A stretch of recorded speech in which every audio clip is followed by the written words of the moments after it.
class. Hello, class. Have good news and bad news. The good news is today I have real tea. This is black tea with milk and sugar. It is Irish breakfast tea if anyone's taking notes and would like to imitate my tea drinking behavior. So much better off than I was last time I sent you a lecture. I was drinking sad herbal tea with honey. So that's the good news. The bad news is my taste is still a bit off. So my delicious tea tastes a bit like grass, which I guess is kind of neutral, but not what I expect when I drink my glorious Irish breakfast tea. So I'm going to share a screen here with you of the PowerPoint. So hopefully you can see that. Okay. This is the conclusion of our third week, and I feel really weird since I wasn't with you this week, but I'm glad that I was given permission to send you some lectures so that we didn't get too behind. And I hope that this one will be less appalling since I'm not using the headset. This is the end of our third week, and we've been talking about really big questions, the biggest questions. What is true? What is good? And as human beings, we're all in the same predicament in that we don't know. And we want to know. So we have to seek answers to these questions. You may have heard this expression, seeing is believing. It's pretty common. What we mean when we say seeing is believing is that seeing is knowing. So like if I see it, I know it's true. I saw it with my own eyes, so I know that it's true. And in this sense, seeing also stands in for the other senses. So what we really mean when we say seeing is believing is that what we encounter with our senses in the material world, we know to be true. What I encounter with my senses, I know to be true. And there's a special word for the branch of study that deals with how do we know what we know. Not surprisingly, it comes from the Greek epistemology, from the Greek episteme or knowledge. This is a branch of philosophy that investigates the origin, nature, methods, and limits of human knowledge. So a shorthand way to think about it is it investigates how we know what we know. We said last time that philosophy literally means love of wisdom. Philosophers want to know what is true so that they can know what is good. And both of those things come down to knowledge, to knowing. How do we know what we know? Plato, by way of Socrates, is going to give us a very different answer to that question than we know what we know by way of our senses. In fact, he's going to give the opposite answer. So who are we really talking about here? We're talking about Plato, or we're talking about Socrates. If you remember last time we covered Socrates' apology or his defense in the court of Athens, I said that Socrates didn't write anything down. There are other people who wrote about Socrates and in particular tried to put down in writing the way that Socrates went about philosophizing. So how did he carry out his philosophical activities? Plato was the main person who did that. He was the key student of Socrates, although he was more like a mentee in that Socrates didn't have a school. And if you remember from reading the Apology, he claimed not to teach anything. But this was his sort of disciple, mentee, pupil, Plato. Socrates' teaching was very much against the grain of the day, which is why he was able to claim that he didn't teach anything. Let's have a look at page 47, where Socrates is being critical of the way people ordinarily teach or traditionally teach. So this is the bottom of page 47. But then if I'm right, certain professors of education must be wrong when they say that they can put a knowledge into the soul which was not there before, like sight into blind eyes. Certain professors of education must be wrong when they say that they can put knowledge into the soul which was not there before, like sight into blind eyes. So a sort of traditional or typical way to think about the learning process is that you go to a teacher who gives you knowledge, sort of gets poured in there, put into you. The person with the knowledge gives it to the one who doesn't have it.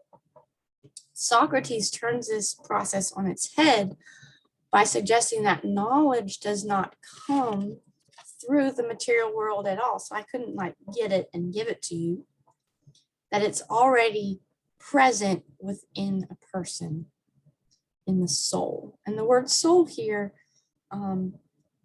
is used in both a spiritual and an intellectual sense. They're not really separated out here.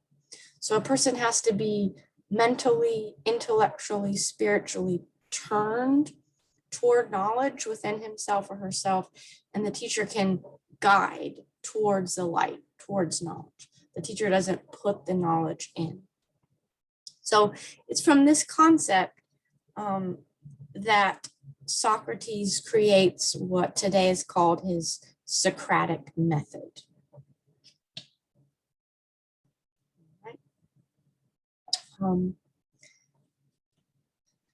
You may have noticed that both the Apology and Allegory of the Cave are given as dialogues. There are two people having a conversation. One of them is the cross-examiner, Socrates, and the other person responds. But it is more or less, by and large, in that question-answer format. So the Socratic method uses questions to examine. So to examine a person's beliefs, values, principles. And it's not about facts and things like that. It's about a person's moral orientation. Are they living the way that they ought to live? So their beliefs about goodness and justice and truth. And that's going to be the goal of the Socratic method, to guide in truth. So Plato was one of the young men who flocked to see Socrates and to get to have conversations with him in the marketplace or wherever he was hanging out. And Plato would have been about 25 years old when Socrates was historically tried and executed by the Athenian assembly. So because Plato is the first one who systematically writes down these very early foundational ideas of Western philosophy, he is sometimes treated as the founder of Western philosophy, but he is building on the oral tradition of Socrates. So for our purposes, it's not really possible or necessary to separate out a real Socrates from the character Socrates that Plato puts in his dialogues.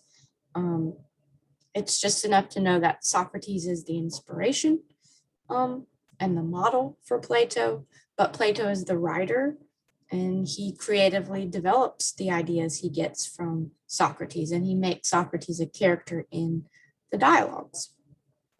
So we can treat the Allegory of the Cave as Plato's way of fleshing out ideas that he would have gotten in some form from his mentor, his teacher, Socrates.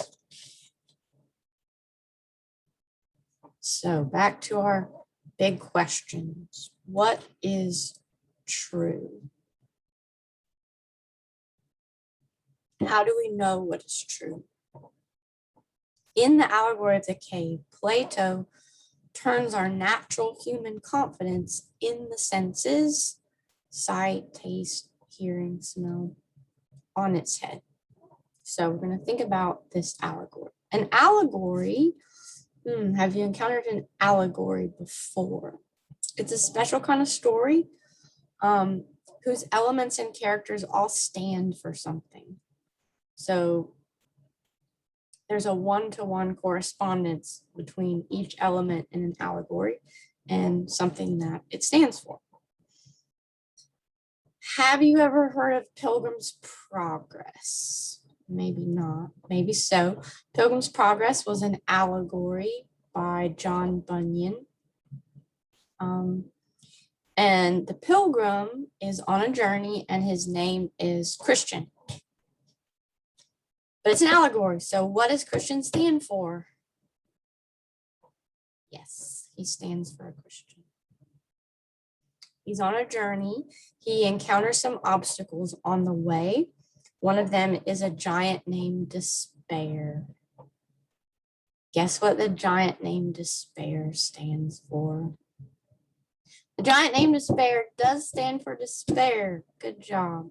So you get the idea. An allegory is a story where each element stands for something. So let's look at our elements here.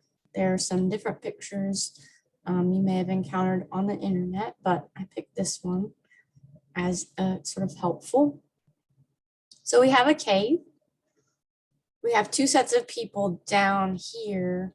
One set is carrying these images of animals and human-made objects. They can move around back and forth. This other set of people are chained facing the back of the cave. So they're essentially seeing this puppet show. And the puppet show is visible because there's a fire back here, and the fire throws the shadows onto the wall. So all these people ever see is these shadows on the wall. Some people have escaped up here. They're behind the fire and they're climbing up towards the light. And this person has gotten above ground and is in the outside world, the world above. Let's look on page 46, where the character Socrates is going to tell us directly, which is always nice, what some of these elements stand for. Okay, so we're looking at the last paragraph on page 46. This entire allegory, I said, you may now append, dear Glaucon, to the previous argument. The prison house is the world of sight. The light of the fire is the sun. And you will not misapprehend me if you interpret the journey upward to be the ascent of the soul into the intellectual world. And again, we're not making any clear distinctions here between spiritual and intellectual. According to my poor belief, which at your desire I have expressed, whether rightly or wrongly, God knows. But whether true or false, my opinion is that in the world of knowledge, the idea of good appears last of all and is seen only with an effort. So the last thing you're going to see up here is the idea of the good. And when seen is also inferred to be the universal author of all things beautiful and right, parent light, and of the Lord of light in this visible world. So Lord of this light, and the immediate source of reason and truth in the intellectual or spiritual world. And that this is the power upon which he who would act rationally, either in public or private, must have his eye fixed.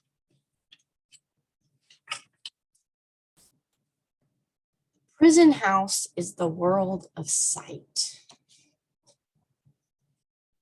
So he's just said that the world of sight, and again, sight standing in for all of our senses, is the prison house, is what is keeping us from knowledge. Very counterintuitive. So these are the people who are really directly observing the material physical world, but it's by the light of the fire. It's by the light of ordinary sunlight in our visible world. For Plato, what we perceive as bright in the material world, or good or true, is as far from the real goodness and truth and light as a fire in a cave would be from the actual sun. So where's the real light? Where's the real sun? Where's the real goodness and truth? I introduce the forms. Dun, dun, dun. The Platonic forms. Sometimes these are called ideas, and in our reading, Plato does use the word idea. But oftentimes, when critics talk about it, they talk about the forms. So Plato's forms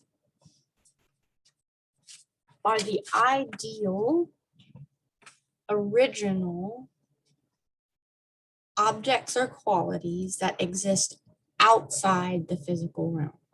So if we go back here, this is the physical realm. This is the world we see and touch and smell and taste, or don't taste, as the case may be. This is the world of forms up here. So it's kind of the opposite of what you might instinctively think. The forms are the original unified essences from which everything visible is patterned. In other words, each form is the one real thing behind the many things that we see.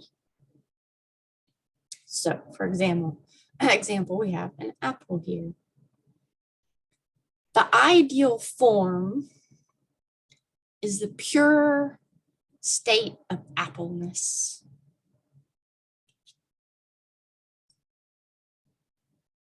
I thought I would give you a second to think about that. So for Plato, somewhere, not in the physical world, appleness exists in a pure, absolute, simple state. And all of the apples that we see, and I know we don't agree on which one is the best kind, but all the apples that we see and eat are imitations, are inferior, imperfect imitations of objectified appleness that exists in the world of the forms. What? Do you realize what this means? For Plato, the whole physical universe and everything in it is an imitation, is an image of another ideal, invisible, spiritual world of forms. So when we think about page 46,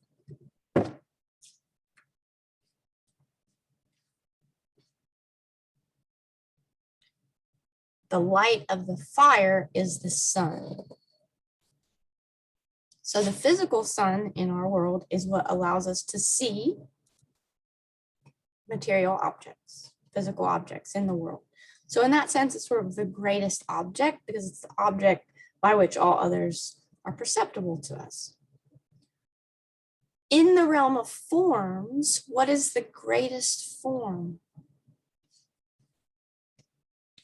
Bottom of 46, but whether true or false, my opinion is that in the world of knowledge, the idea of good appears last of all and is seen only with an effort, and when seen is also inferred to be the universal author of all things beautiful and right, parent of light and of the Lord of light in this visible world, and the immediate source of reason and truth in the other one, the intellectual, the spiritual, the world of forms.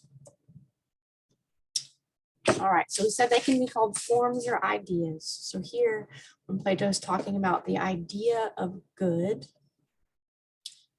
we're having the Platonic form of goodness described. It's pure goodness. It's absolute goodness. There's nothing in it that's not good. There's nothing in it but goodness. It exists outside the physical world and it never changes. It never changes. My tea is good. But if I were to leave it sitting out in the sun for 3 days with milk in it, it would not be good. So the physical material experience of the good changes. But for Plato, goodness itself exists outside the physical world and does not change. And this goodness is the universal author of all things beautiful and right. And it's the immediate source of reason and truth. So it's goodness itself that makes knowledge of the truth, knowledge possible. Truth is knowledge of the good. That's a beautiful thought. But it does leave us in a predicament because we don't live up here in the Platonic world of forms. We live down here. We live down here. So it sort of leaves us hanging because we have bodies. What about our bodies? What about the material world?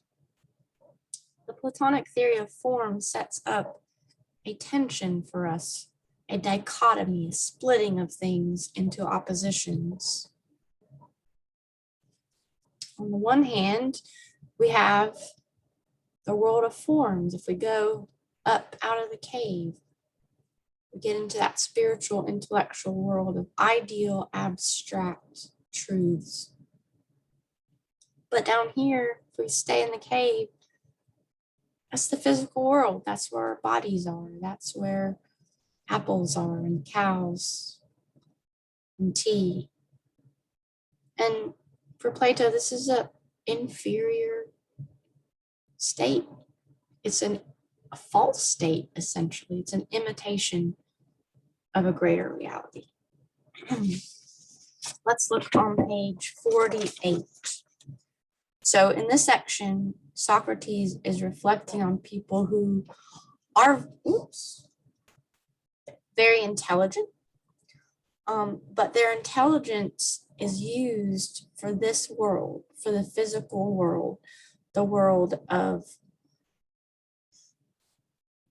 images and not reality. But what if, he says, so this is the last longish paragraph on the bottom of 48. He says, what if there had been a circumcision of such natures in the days of their youth, and they had been severed from those sensual pleasures, such as eating and drinking? Hopefully he's talking about alcohol and not tea. Which, like leaden weights, were attached to them at their birth, and which drag them down and turn the vision of their souls upon the things that are below. If, I say, they had been released from these impediments and turned in the opposite direction, faced out of the cave, the very same faculty in them would have seen the truth as keenly as they see what their eyes are turned to now. So if we go back here, here are these clever people. They're very intelligent. They have a lot of knowledge, but all of it has to do with this little game of these shadows in the wall. And it's because they've been attached to this world since they were born. And their attachment is strengthened by everything that they do in the body, by eating and drinking things that keep them focused on the physical world and not on the spiritual, the intellectual world of the forms. We have in this drawing and in the allegory of the cave, we have two sets of people. So this set right here, who are carrying the objects in the physical world, he describes on page 44. So I'm going to turn there. This is the top of 44. He says, "Do you see," I said, "men passing along the wall, carrying all sorts of vessels and statues and figures of animals made of wood and stone and various materials which appear over the wall? Some of them are talking, others silent." These, for Plato, are the people who perform the truth for others. Today, we might think of them as specialists, for example. We could think of teachers. And Plato definitely elsewhere indicates that he's thinking of the poets, including Homer, writing the Odyssey. These are people who purport to convey the truth for these people here. And they don't realize that the truths they're conveying are just sad imitations of the true spiritual realities which are outside the cave. The forms of the good, the forms of the truth, the forms of justice and beauty. They think they're communicating these ideas and ideals, but they don't realize that they're not. These people, though, and they're the ordinary vast majority of people, they're even worse off. They're getting their knowledge, which is really just knowledge of imitations, they're getting even it secondhand. So continuing on page 44, Glaucon says, "You have shown me a strange image, and they are strange prisoners," these chained up people here. "Like ourselves," I replied, "and they see only their own shadows, or the shadows of one another, which the fire throws on the opposite wall of the cave." "True," he said. "How could they see anything but the shadows if they're never allowed to move their heads? Remember, their heads are chained in place. And of the objects which are being carried in like manner, they would see only shadows." "Yes," he said. "And if they were able to converse with each other, if they're talking, wouldn't they suppose that they were naming real things, what was actually before them?" Very true. "And suppose further that the prison had an echo which came from the other side, would they not be sure to fancy, when one of the passers-by spoke, that the voice which they heard was coming from the shadow? So they hear an echo here, they think it's coming from a shadow." "No question," he replied. "To them," I said, "to these people, the truth would be literally nothing but the shadows of images."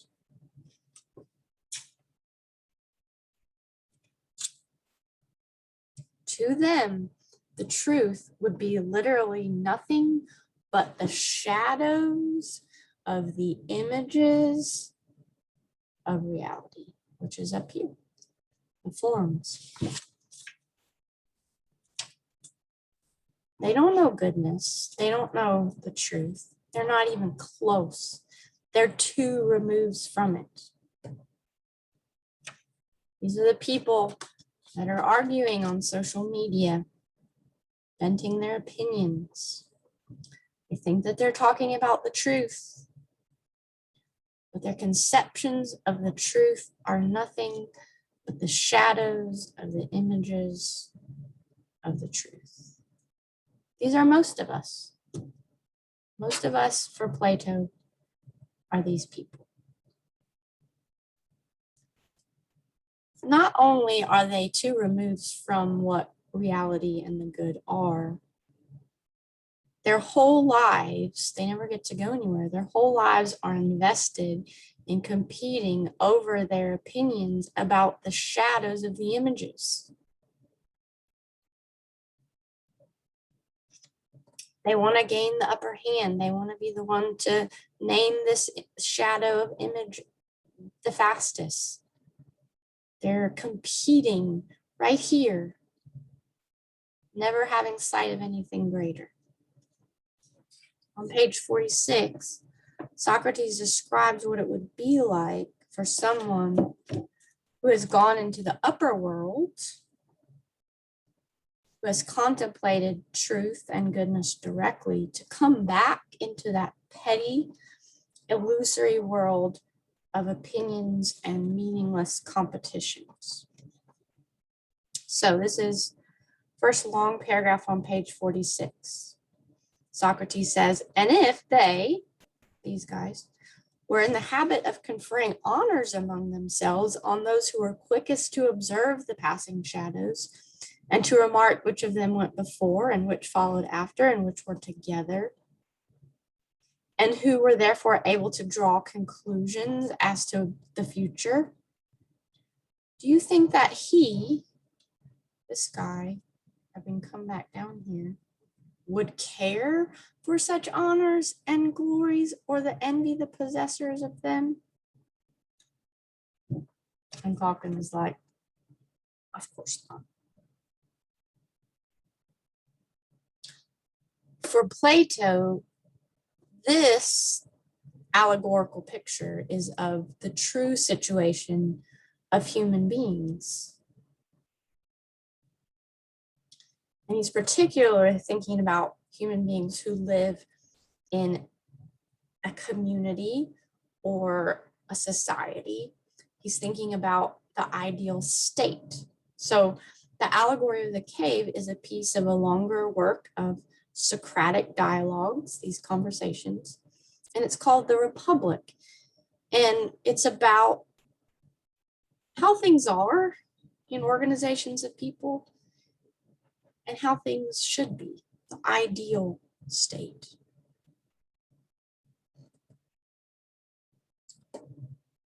It's just how people live, but it's not good. It's not ideal. So he imagines what it would be like if people were organized the way that they should be.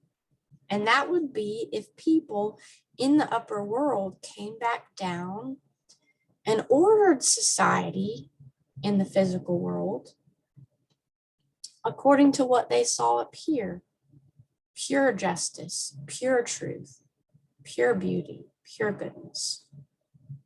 Let's look on page 50.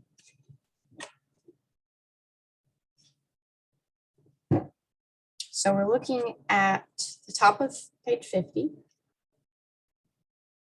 And Socrates has been saying, Glaucon, this is how there are certain kinds of people that should be the ones who are leading everyone else. And he's continuing this metaphor, this correspondence from the allegory of people who have gone into the world above. He says, he's addressing those people directly, and he says, each of you, when his turn comes, must go down to the general underground abode and get the habit of seeing in the dark.